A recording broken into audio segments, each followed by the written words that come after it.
Olá a todos! Na aula de hoje vamos dar continuidade ao conteúdo da aula passada, em que falamos sobre Roma Antiga. O foco da aula de hoje é a gente falar sobre dois períodos diferentes do que a gente considera como a civilização romana antiga, que é o momento de crise da República e o início do Império Romano. Então, nas aulas anteriores, a gente viu que Roma, a civilização romana, se iniciou numa cidade na Península Itálica, então um domínio muito pequeno, e ao longo do tempo, essa cidade, essa civilização, ela vai se expandindo territorialmente. Então, no período da monarquia, ela começa a sua expansão, que vai ser consolidada no que a gente chama de período republicano, que é quando você tem o Senado, que é uma instituição, né, muito próxima em alguns aspectos ao que a gente tem hoje, mas era formado por um conselho de anciões, muitas vezes ligados ao exército. Então, dentro desse contexto republicano, você tem uma expansão territorial e a conquista de mais e mais territórios na Europa, na África e na Ásia. Essa expansão territorial romana, ela gera uma série de consequências que impactam em termos políticos, econômicos e sociais o desenvolvimento dessa civilização. O primeiro deles é que, com a expansão territorial, você acaba tendo uma concentração de terras nas mãos de algumas pessoas. Por que isso acontece? Porque na medida em que os romanos eles iam para a guerra, eles iam para a batalha e conquistavam determinados territórios, as novas terras elas eram distribuídas entre os soldados que haviam participado daquela batalha ou daquela guerra em específica. E essa distribuição de terras, ela acontecia da seguinte forma, não era uma distribuição igualitária, normalmente ganhava terras quem tinha maior proximidade com os generais e aqueles também que tinham as melhores armas para iniciar a batalha. Curioso que o exército romano, apesar de muito bem estruturado, durante muito tempo, as armas que eram utilizadas por esses homens nas batalhas, elas não eram fornecidas pelo Estado, elas não eram fornecidas pelo governo romano. Cada pessoa tinha que disponibilizar os seus próprios armamentos. O que acontecia? Aqueles membros da aristocracia que tinham condições, às vezes, de comprar ou de mandar fazer melhores armas, tinham, né, armas mais desenvolvidas do que camponeses.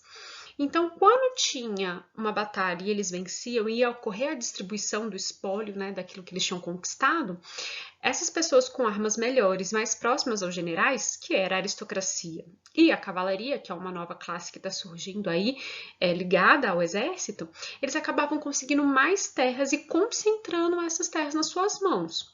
Outra forma de concentrar essas terras acontecia da seguinte forma: quando os camponeses iam para a guerra também, né, entravam no exército, iam participar, eles normalmente abandonavam suas terras para poder ir, né, nas novas batalhas.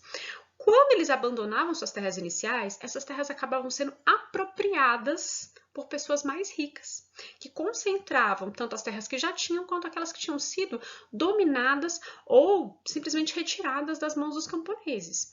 Então, ao longo do tempo, a expansão territorial romana, o que a gente tem? A gente tem um território muito extenso desse império, dessa civilização, né, que depois vai se tornar um império, mas a maior parte dessas terras estava concentrada nas mãos de algumas pessoas. E agricultores, camponeses, pessoas mais pobres começaram a empobrecer mais do que já estavam, por essa questão da distribuição desigual da terra. Muitos desses camponeses e pequenos agricultores, quando iam para as guerras e não ganhavam aquilo que esperavam, voltavam, mas não mais para a área rural, voltavam para as cidades para tentar ter uma condição de vida um pouco melhor do que no campo, já que muitas das terras tinham sido apropriadas pela aristocracia, né? Muitos camponeses começaram a se recusar para a guerra, inclusive, diante dessa situação de não receberem aquilo que desejavam e acabavam também migrando em massa para cidades. Roma, então, vai ser uma cidade que vai se desenvolver muito, vai crescer muito, vai se modernizar nesse contexto de expansão territorial devido a essa migração, principalmente da população mais pobre, para cidades em busca de seu sustento. Tá? E isso muda as relações de poder dentro dessa civilização. Então, enquanto você tem essa divisão social cada vez mais acirrada, você tem uma classe social de aristocracia, principalmente cavalaria, que vai ganhando mais e mais poder e proeminência a partir do momento em que domina mais terras. Essa situação da terra ela fica tão crítica que alguns governantes começam a pensar em medidas para tentar conter os conflitos sociais relacionados à terra. Dois desses governantes ganham destaque, que são os irmãos Graco, o Tibério e o Caio. Eles vão pensar em medidas para tentar resolver a questão agrária, tentar resolver, implementar uma reforma agrária para que a distribuição de terras ela fosse um pouco mais igualitária e evitando assim conflitos sociais pela terra. Esses dois irmãos, então, o Tibério, ele vai colocar limite no tamanho das terras públicas de um indivíduo. Então, o que significa isso? Quando o Império conquistava novos terrenos, novas terras, essas terras não necessariamente elas eram privadas, elas eram terras de Roma, da civilização como um todo. Mas essas terras, apesar de serem públicas, elas tinham uma posse individual. Então, os indivíduos poderiam morar, cultivar e ficar ali naquele sentido, Então, se apropriar daquela terra. E o que aconteceu? Então, a aristocracia e a cavalaria foi acumulando cada vez mais e qual que é a proposta do Tibério? Não, peraí, tem um limite para esse acúmulo, tá? E a ideia de distribuir terras aos pobres, é o que a gente chama de reforma agrária, é a distribuição de terras e dar terra para quem quer plantar, tem condições de plantar, mas que não tem terra para fazer isso, seja porque perdeu a terra, seja porque, enfim, qualquer situação nesse sentido, às vezes nem perdeu a terra, mas nunca chegou a conquistá-la, mas tem condições de plantar e tem esse desejo. Então, essas foram as primeiras medidas tomadas pelo Tibério.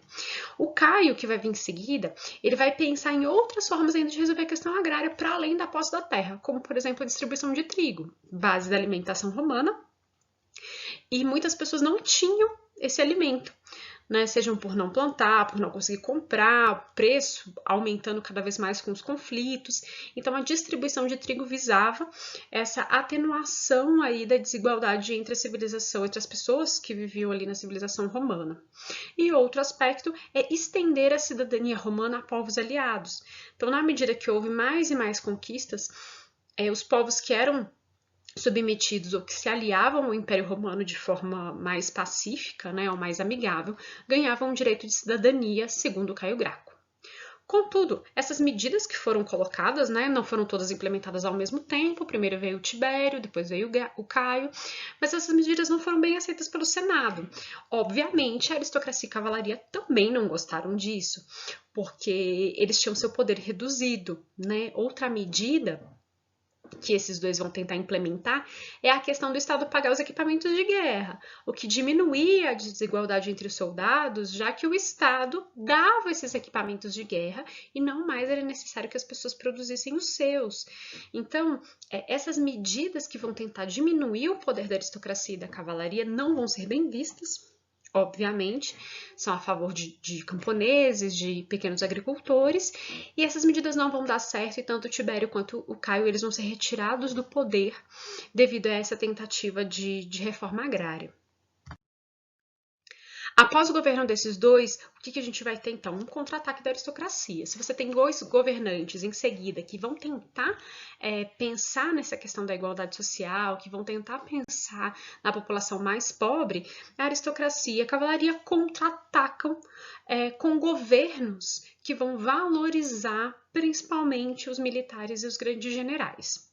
A gente tem a ascensão de dois grupos, que um vai se seguir ao outro, que são chamados de triunviratos.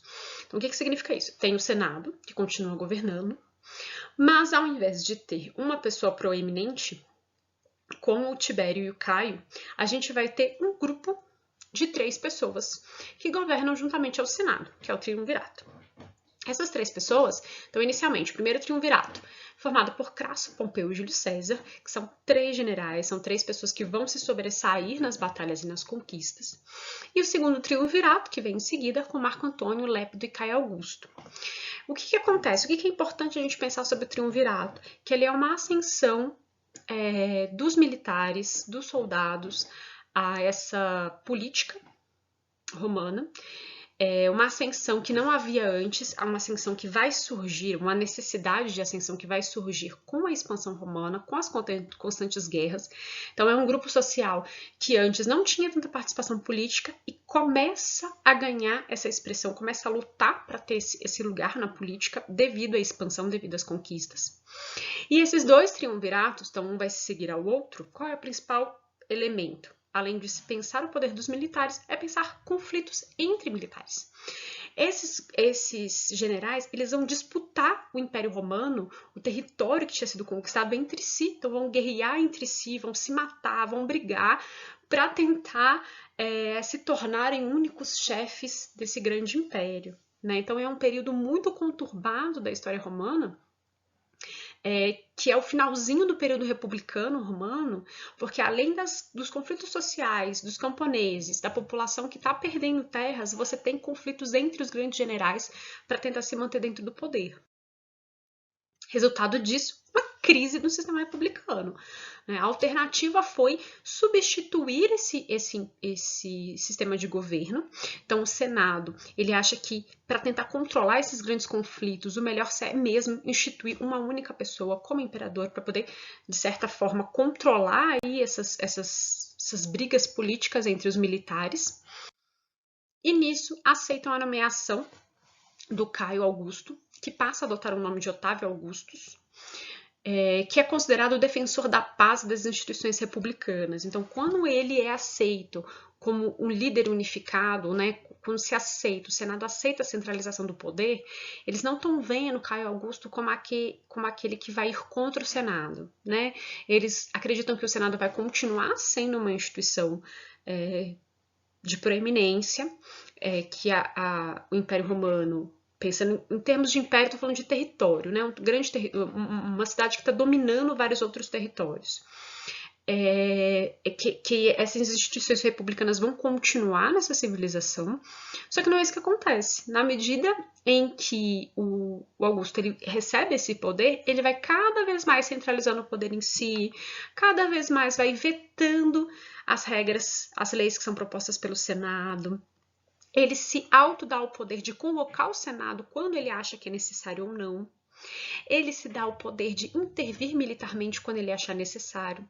Então ele começa a se atribuir um poder e o Senado se vê enfraquecido diante dessa pessoa, que se torna de fato o imperador. Uma concentração de poder enorme nas mãos do Augusto, que não divide mais o poder com o Senado. Né? O poder enfraquecido do Senado ele já vinha antes, né, com essas disputas militares entre os generais, porque parte dos membros do Senado era militar.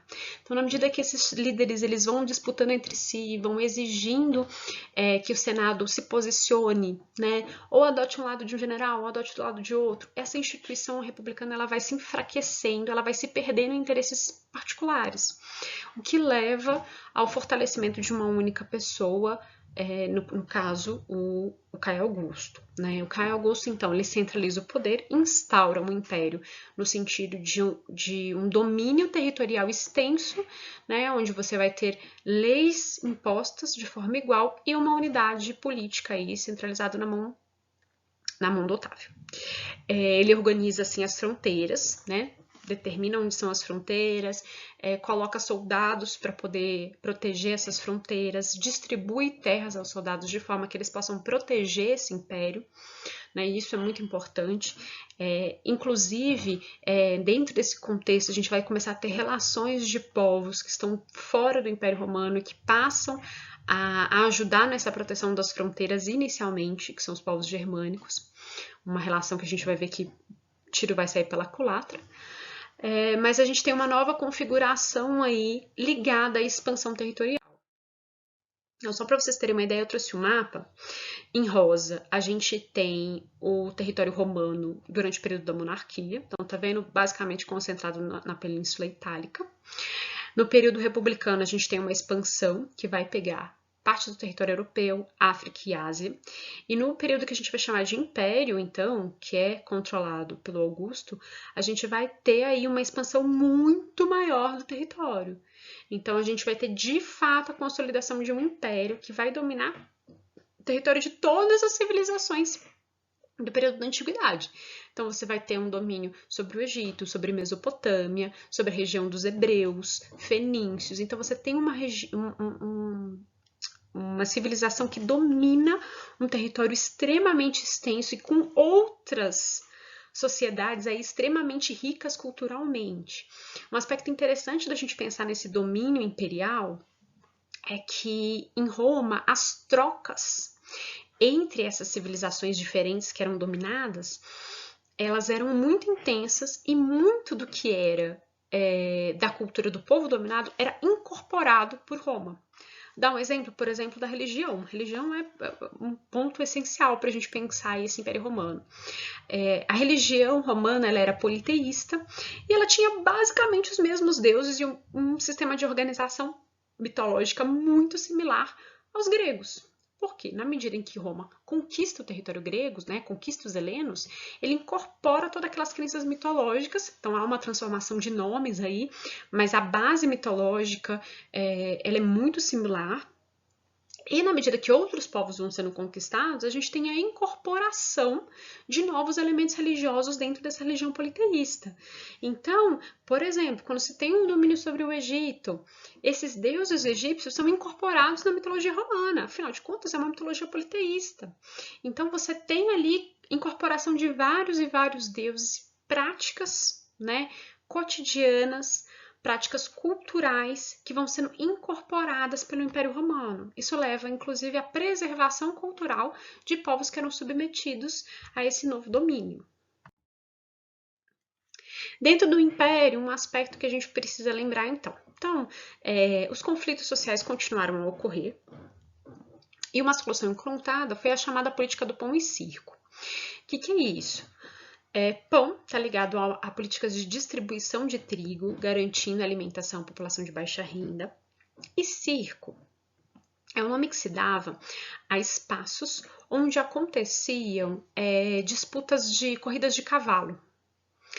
Anfiteatros são aqueles onde ocorriam disputas de gladiadores, né, que são duas formas de diversão que foram cada vez mais popularizadas, principalmente no período do Império. E qual era o objetivo? Levar divertimento, diversão para a população de baixa renda, principalmente, né, mas para todos os cidadãos, ao mesmo tempo que fornecer alimento. Essa política ela foi considerada uma forma, então, de manter uma satisfação social com o governo imperial e evitar contestações a ele. Junto à política do pão e circo, dentro do governo imperial, a gente vai ter um monte de reformas urbanas acontecendo e as cidades passam a ser modernizadas. Então, você tem construção de anfiteatros, edifícios públicos, aquedutos, fontes, estradas. Então, você vai ter uma melhora nessas cidades. Roma, por exemplo, uma coisa interessante que ela vai ganhar novas estruturas de construção, né, de casas, porque Roma pegava fogo diariamente, então eles decidem mudar os materiais de construção, decidem criar uma instituição de corpo de bombeiros para tentar solucionar isso, porque a cidade, não só as habitações de população mais pobre, mas todas pegavam fogo direto. Então, dentro do contexto imperial, você tem aí medidas para tentar modernizar e garantir uma melhoria nessas cidades, né? Eu trouxe uma imagem de aquedutos para vocês verem o quanto isso é importante, porque a gente vai ter essas grandes construções que facilitam o transporte de água de determinadas regiões até as cidades. E esse transporte de água levava água para as casas, para termas, que eram uma espécie de banheiros públicos, saunas públicas, e levam para o público em geral. Então, garantem essa distribuição de água de uma forma mais eficaz, né? Além dessas medidas de modernização, a gente tem uma expansão e dinamização do comércio. Então, você tem construção de novos portos, estradas muito bem planejadas e o uso de uma moeda única no império todo, que facilita as relações comerciais. Com relação às estradas, existe uma frase bem conhecida que é essa: todos os caminhos levam a Roma. Então a gente tem uma série de estradas que são construídas ao longo do Império, que ligam a cidade de Roma, que ligam a Península Itálica a outros territórios, né? Então trouxe uma imagenzinha aí do lado de um lado, né, mostrando como eram as construções dessas estradas, muito bem consolidadas, muito bem feitas, e de outro lado um aqueduto, né, como marca aí das obras que vão ser realizadas dentro desse império, né, que vai ser responsável não só pela manutenção dessa extensão territorial, mas como uma modernização desse espaço aí urbano que cada vez recebe mais pessoas, que cada vez mais está crescendo dentro desse contexto imperial. Na próxima aula, a gente vai falar um pouco como essa situação atual de império, ela chega em crise, a ponto do Império Romano se desfalecer e a gente ter um outro período surgindo da história da humanidade, que é a chamada Idade Média.